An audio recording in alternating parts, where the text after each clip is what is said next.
जन्म के तू अनेका राम जन्म परम विचित्र परम विचित्र जन्म एक तोई कहाँ भवानी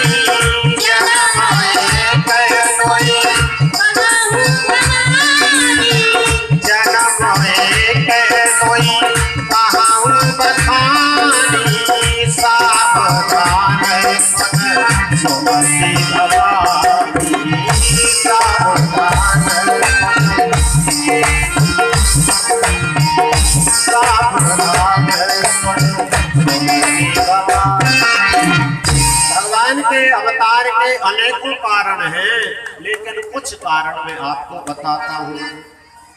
एक बार सनकादिक ऋषि भगवान का दर्शन करने के लिए गए। भागवत में भी कथा सुनते हैं। तो भगवान के जो द्वारपाल थे उन्होंने सनकादिकों को रोक दिया, झुंझला करके कहा, अरे हमारा निरादर करके तुम कहां जाते हो? सनकादिक ऋषियों ने देखा यह वैकुंठ में रहकर भी क्रोधित हो रहे, अरे यहाँ तो क्रोध इनको नहीं आना चाहिए। भगवान के पास नित्य रहते हुए भी इनको क्रोध आता है, ठीक बात नहीं। उन्होंने कहा एक काम करो, तुम मृत्यु लोक में जाओ, तुम्हें मृत्यु लोक में जाना पड़ेगा, हम तुम्हें श्राप देते हैं। तो भगवान के जो द्वारपाल है उनको सनकादिक ऋषियों का श्राप लगा। विप्र श्राप ते दोनों भाई, तामस असुर देह बिन पाई। भगवान के श्राप के कारण जय विजय नामक दोनों द्वारपाल हिरण्याक्ष और हिरण्यकश्यप बने। हिरण्याक्ष के लिए तो भगवान 12 रूप लेकर के आए, संहार कर दिया। हिरण्यकश्यप को भगवान नरसिंह रूप लेकर के आए, लेकिन ये भगवान के हाथों मरने के उपरांत भी मुक्त नहीं हुए। क्यों? सनकादिकों ने उनको 3 जन्म का श्राप दिया था कि तुम 3 जन्म तक असुर योनि भोगोगे। 3 जन्म द्वज बचन प्रमाण। इसलिए उनका उद्धार करने के लिए भगवान को राम रूप में आना पड़ा, क्योंकि वो हिरण्याक्ष और हिरण्यकश्यप ही रावण कुंभकर्ण बने।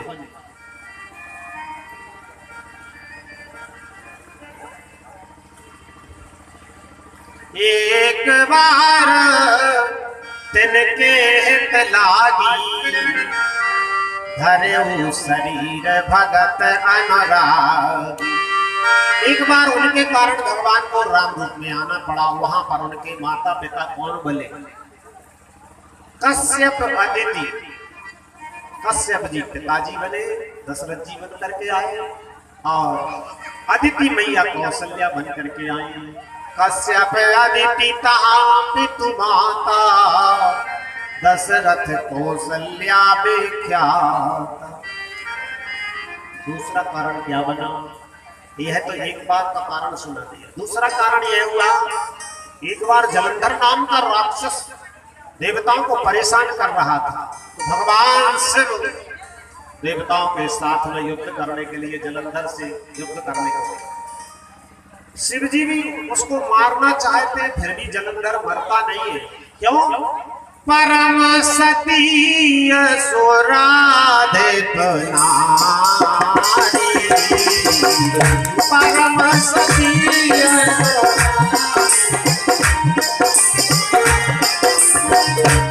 बलता है नारी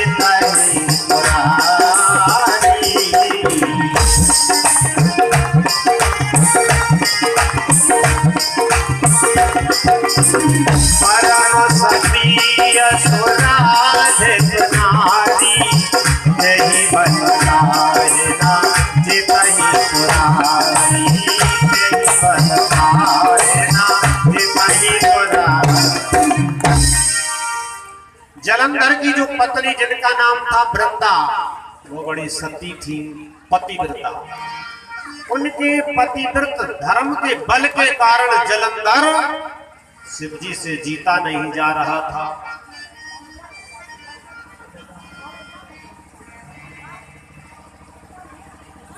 तो भगवान जी ने विचार किया इस दैत्य का वध कैसे हो। इसलिए भगवान स्वयं जाकर के और उस वृंदा का पतिव्रत धर्म नष्ट कर देते। अब आप कहेंगे कि भगवान ने काम अच्छा नहीं किया, कह सकते हैं ना। तो भगवान तो सतियों के सतीत्व की रक्षा करते हैं, लेकिन उसमें कारण यह था कि जलंधर अनेक पतिव्रताओं का धर्म नष्ट कर रहा था। अब एक पतिव्रता के बल से दूसरी पतिव्रताओं का धर्म नष्ट हो रहा है। तो भगवान ने विचार किया, जब कोई धर्म का पर्दा डालकर भीतर अधर्म कर रहा हो तो पहले तो धर्म के पर्दे को ही चीरना पड़ेगा। जैसे मेघनाद और रावण ने यज्ञ किए, अब उन यज्ञों को विध्वंस करना पड़ा। कोई कहे भगवान ने यज्ञ विध्वंस कर दिया, तो भगवान जी ने देखा कि यह तो किसी को यज्ञ भी नहीं करने देते थे ना, दूसरों को यज्ञ करते देखते तो उनका यज्ञ जप तप जो भी भजन पूजन सब रोक देते थे। इसलिए इस पतिव्रता का धर्म जब नष्ट हो गया तो उस जलंधर को भगवान शिव जी ने समाप्त कर दिया। और जब उस वृंदा को इस बात का पता चला तो उसने भगवान को श्राप दे दिया कि आपने मेरा धर्म नष्ट करने के लिए मनुष्य का शरीर बनाया है, मैं तुम्हें श्राप देती हूँ कि तुम्हें मनुष्य ही बनना पड़ेगा। और वहां पर मेरे जो पतिदेव हैं वह तुम्हारी पत्नी का अपहरण करेंगे। तो कहाँ जलंधर रावण भयऊ, रणहति राम परम पद दयऊ।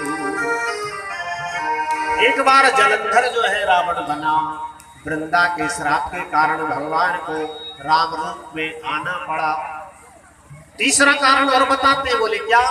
नारद श्राप दिन एक बारा, नारद श्राप दिन एक बारा, श्राप दिन एक बारा, कल एक दिन लगिया बेचारा, कल एक दिन लगिया बेचारा, गिरजा जगत भई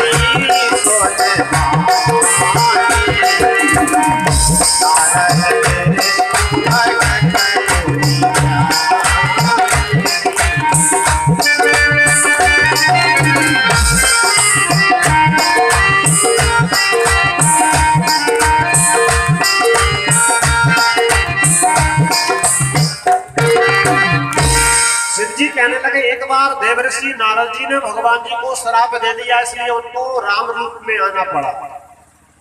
पार्वती जी आश्चर्य में पड़ गई, भगवान को नारद जी ने श्राप दे दिया, ये तो बहुत बड़ा आश्चर्य है, ऐसा तो कभी हो नहीं सकता। क्यों? नारद जी तो भगवान के भक्त हैं, ज्ञानी हैं, और मेरे गुरु जी पार्वती जी के गुरु जी है ना, उन्होंने तो कहा था तुम जाओ तपस्या करो। तो गुरु जी के बारे में यह बात सुनने में पार्वती जी को अच्छी नहीं लगी और उन्होंने कहा, पतिदेव किस कारण से देवर्षि नारद जी ने भगवान को श्राप दिया? पछू ना पछू गलती भगवान ने करी होगी। सच्चो शिष्य जो होते हैं ना, अपने गुरु जी में गलती नहीं देखता, साचा शिष्य। तो पार्वती जी कहती है मेरे गुरु जी कोई अपराध नहीं कर सकते। का अपराध रमापति की ना, रमापति ने, भगवान नारायण ने ही कोई अपराध किया होगा। शिव जी हंसने लगे, देवी जी या संसार में ना कोई ज्ञानी है ना कोई मूर्ख है। जब जैसा भगवान जिसको बना दे, बोले बेहस महेश तब ज्ञानी मूढ़ न कोई, यही जस रघुपति करही जब सो तस तेहि क्षण हो। एक क्षण में पता नहीं चलता मनुष्य क्या कहने लगे, फिर कहेंगे अरे भाई वे तो बड़े अच्छे महाराज होते। तो बुद्धि कब बिगड़ जाए ठिकाना नहीं, वो कब सुधर जाए, कब वाल्मीकि जैसे डाकू इतनी बड़ी ब्राह्मण लिख के तैयार कर दे, और कब विश्वामित्र जैसे 60,000 वर्ष तपस्या करने के उपरांत भी मेनका नाम की अप्सरा के पीछे भागते दिखाई दे। यह सब भगवान की कृपा से होता है। इसलिए जब कभी भी भगवान से मांगो तो एक ही बात मांगना है, प्रभु हमारी बुद्धि को ठीक रखना। क्यों? भगवान ही तो बुद्धि की देने वाले हैं। सरस्वती जी 2 जगह से आती हैं। कौन कौन सी जगह से? एक तो भगवान के यहाँ से आती है और एक देवताओं के यहाँ से आती है। देवताओं के यहाँ से जो सरस्वती आई थी उन्होंने तो बुद्धि बिगाड़ी थी कि नहीं? मंथरा की बुद्धि किसने बिगाड़ी?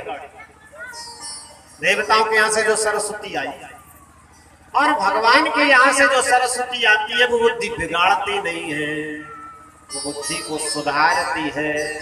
इसलिए भगवान से जब भी मांगो तब यही मांगो, हे भगवान हमारी बुद्धि अच्छी बनी रहे।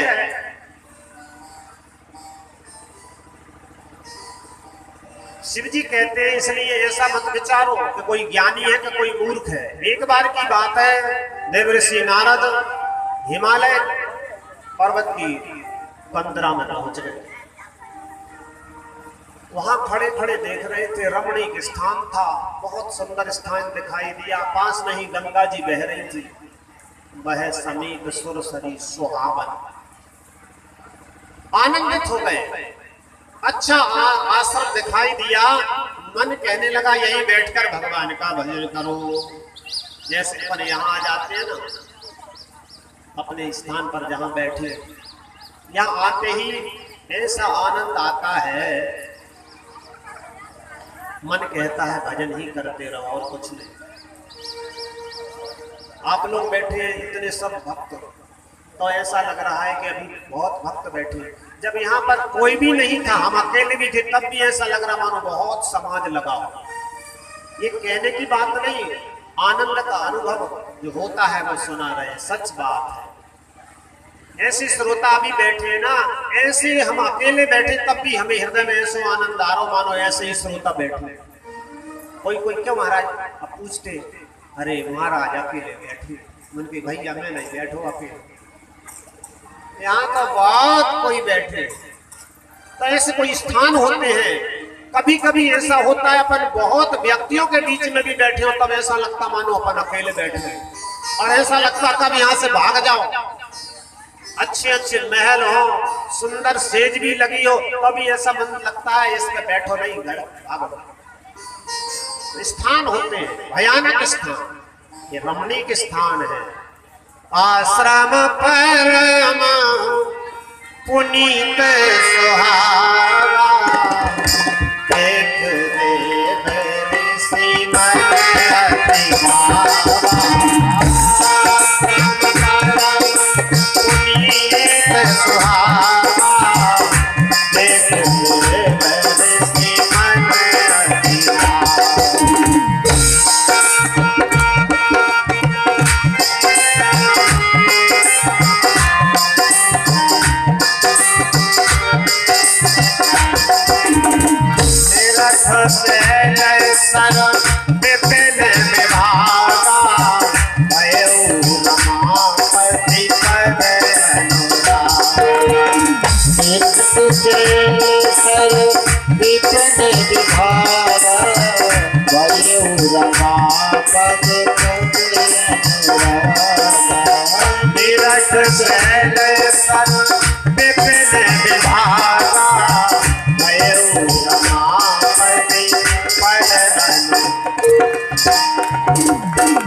चरण कमलों में उनका मन लग गया, अनुराग उमड़ आया, सहज नहीं समाधि, सहज विमल मन लागी समाधि, समाधि लग गया।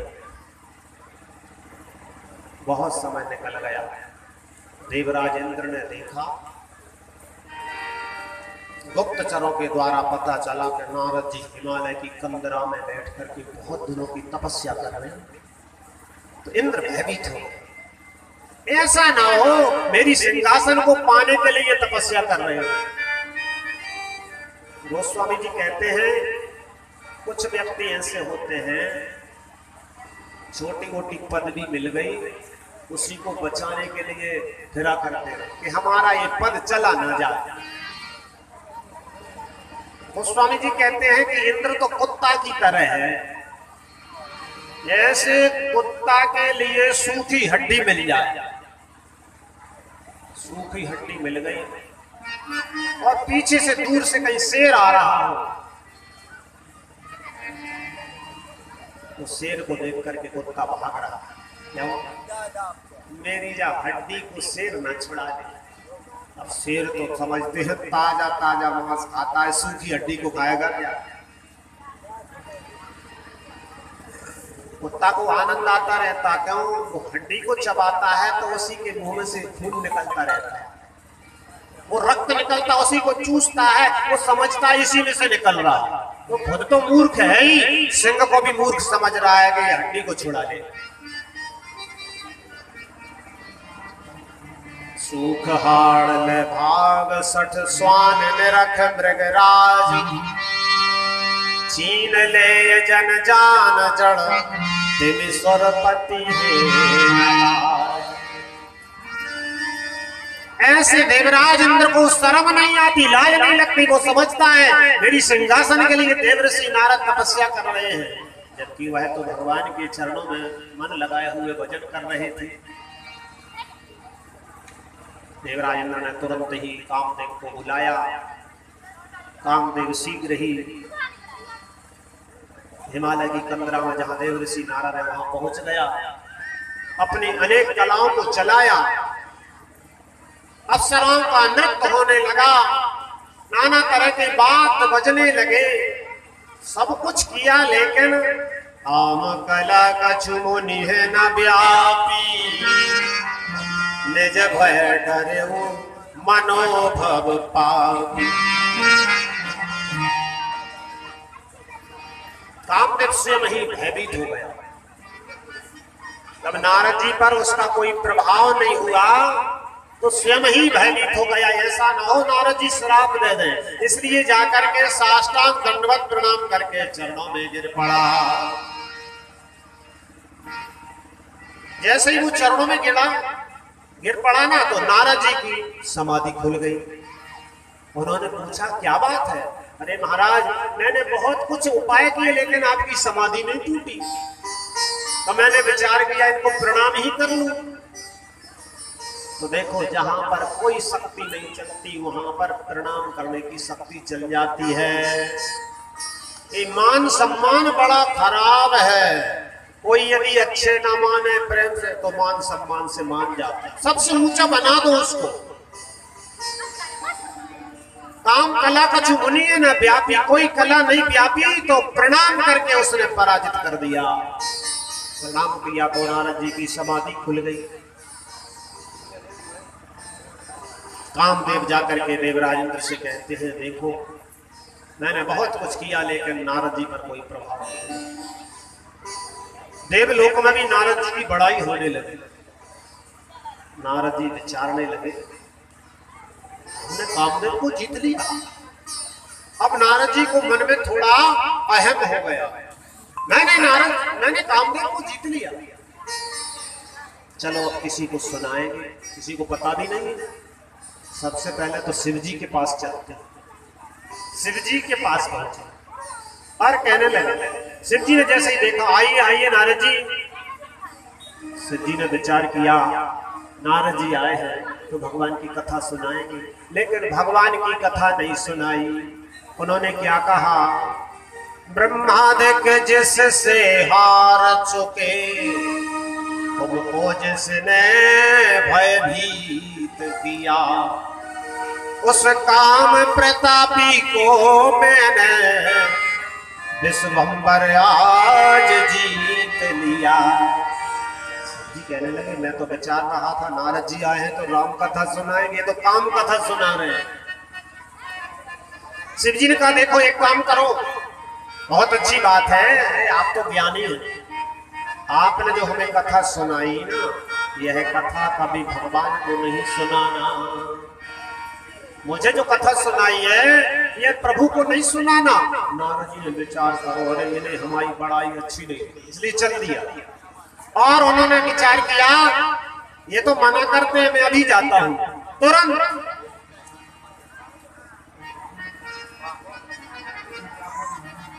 भगवान विचार कर रहे हैं, लक्ष्मी जी से बोले लक्ष्मी जी आसन को ठीक कर लो।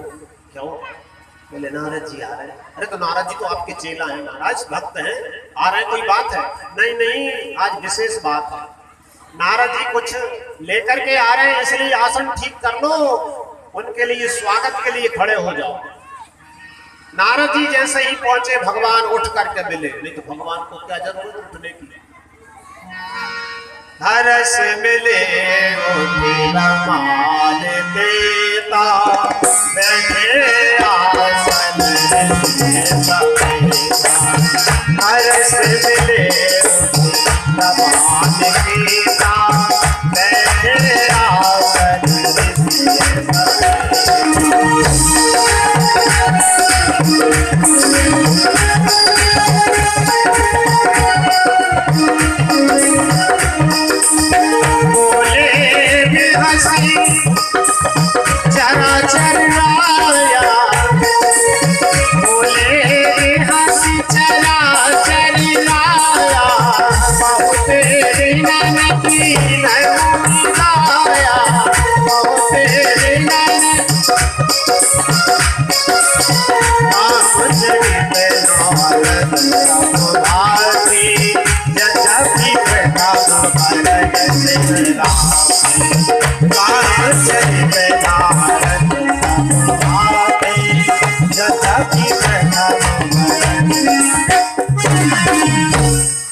श्री राधे। जैसे ही नारद जी पहुंचे, भगवान उठ करके उनका स्वागत करते हैं। भगवान पूछने लगे नारद जी बहुत दिनों में पधारे, आप क्या करते रहे अभी तक? नारद जी ने वो सब कथा सुना दी। महाराज मैंने इस तरह से तपस्या कर रहा था, कामदेव ने बहुत कला चलाई, कुछ नहीं हुआ। भगवान कहने लगे अरे वाह, मैं तो जानता हूं तुम जैसा कोई ज्ञानी हो सकता है, तुम तो बड़े त्यागी हो, ज्ञानी हो, तुम्हारे ऊपर काम का क्या प्रभाव पड़ेगा? फिर भी नारद जी कहते हैं महाराज सब आपकी कृपा से हुआ है, कृपा तुम्हारी सकल भगवान। कभी कभी अपन भीतर तो कुछ और रखते हैं और झूठी झूठी कहे, सब आपकी तो कृपा है। सब भगवान समझ गए कि इनके मन में जो अंकुर है अभिमान का वो ठीक नहीं है, ये अभिमान का अंकुर समाप्त कैसे होगा, ऐसा विचार करते हैं। नारद जी वहां से जब चले तो रास्ते में एक बहुत बड़ा विशाल नगर बन करके तैयार हो। उस नगर में जो लोग रहते हैं वो कामदेव और रति के समान सुंदर है। वहां का जो राजा है जिसका नाम शीलनिधि, उसकी एक पुत्री है जिसका नाम राजकुमारी।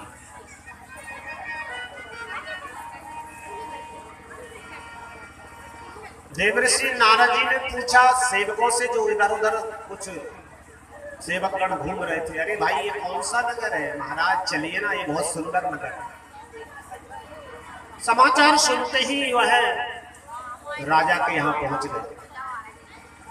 नारद जी शीलनिधि से जैसे ही मिले, उस राजा ने तुरंत आकर के अपनी राजकुमारी को नारद जी के लिए दिखाया। आन दिखाई नारद ही भूपति राजकुमारी, महाराज मेरी पुत्री के गुण दोषों का वर्णन करो। नारद जी ने जैसे ही उस विश्व मोहिनी को देखा, देखते ही सब भूल गए। अभी अभी हम क्या कह रहे हैं, मैं अभी बोल रहा था कौन कैसा कब हो जाए, क्षण भर की देर नहीं लगती।